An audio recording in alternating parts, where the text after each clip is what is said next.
There are many ways people discover Korea, some through music, some through dramas, but recently, many Indonesians discovered Korea through football. Through one man, Shin, the South Korean coach who once coached Indonesia's national football team and helped bring some of its most memorable achievements in recent years. Watching thousands of Indonesians cheer for coach Tae-yong made me wonder, if one Korean could bring so many Indonesians together, how do Koreans cheer for their own country? So I started looking for the answer, and what I found wasn't just about football, it was about people gathering, cheering, and celebrating together. So, who are they? And what made those celebrations feel so different? That's when I discovered the Red Devils, Korea's official national football supporters. At first, I thought they were simply a passionate supporters group. Thousands of people wearing the same red shirts, singing the same chants, filling the streets with energy. But I realized that they were never just cheering for football. They were participating in something much bigger. They weren't only watching the game, they were becoming part of the moment. And what surprised me even more was who the Red Devils actually are. I expected to see mostly young men, but instead, I found children, parents, grandparents, students, office workers, women, families, just everyone. No matter their age, professions, or background, everyone had a place. Maybe that's why the atmosphere felt so different, because what filled those streets wasn't only passion, it was a sense of belonging. And when millions of people gathered, I started wondering, where did they all go?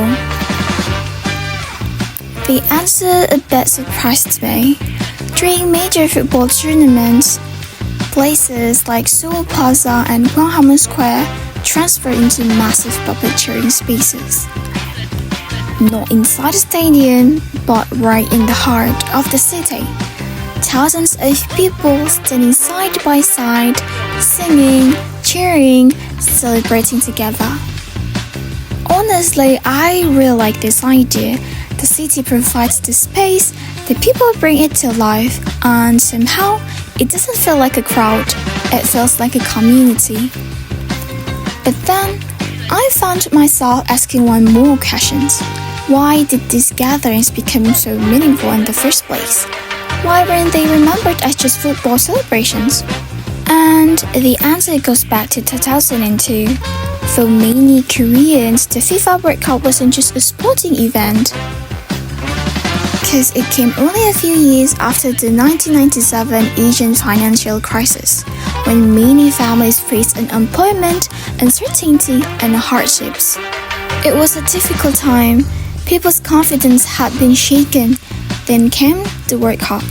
More than football, it became a chance to believe again, not only to show the world that Korea could do, but also to remind themselves how far they had already come.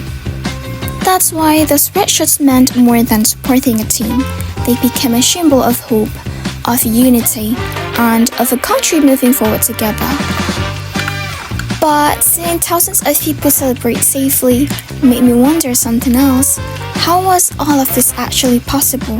A celebration this big, without everything falling apart, doesn't just happen on its own. The answer wasn't just the people, it was everything happening around them.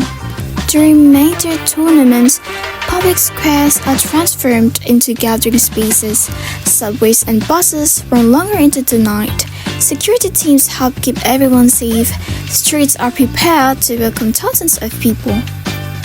Little by little, I realized something. This celebration wasn't created by one side alone. The local government prepared the public spaces, the Football Association organized the event, private companies supported the facilities, and then ordinary people brought those spaces to life. That's what I found so beautiful. The system created the space, the people created the atmosphere. And maybe that's when everyone felt welcome. Children, parents, grandparents, friends, even complete strangers. They weren't just sharing the same place, they were sharing the same moments.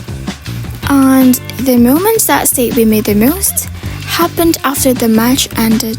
The cheese slowly faded, people started going home, and then many people simply began picking up the trash around them. No rewards, they just did it, to leave the place as clean as they had found it. That small action stayed with me because it reminded me that anyone can celebrate together, but not every community chooses to take care of what they celebrate. The cheering ended, the responsibility didn't.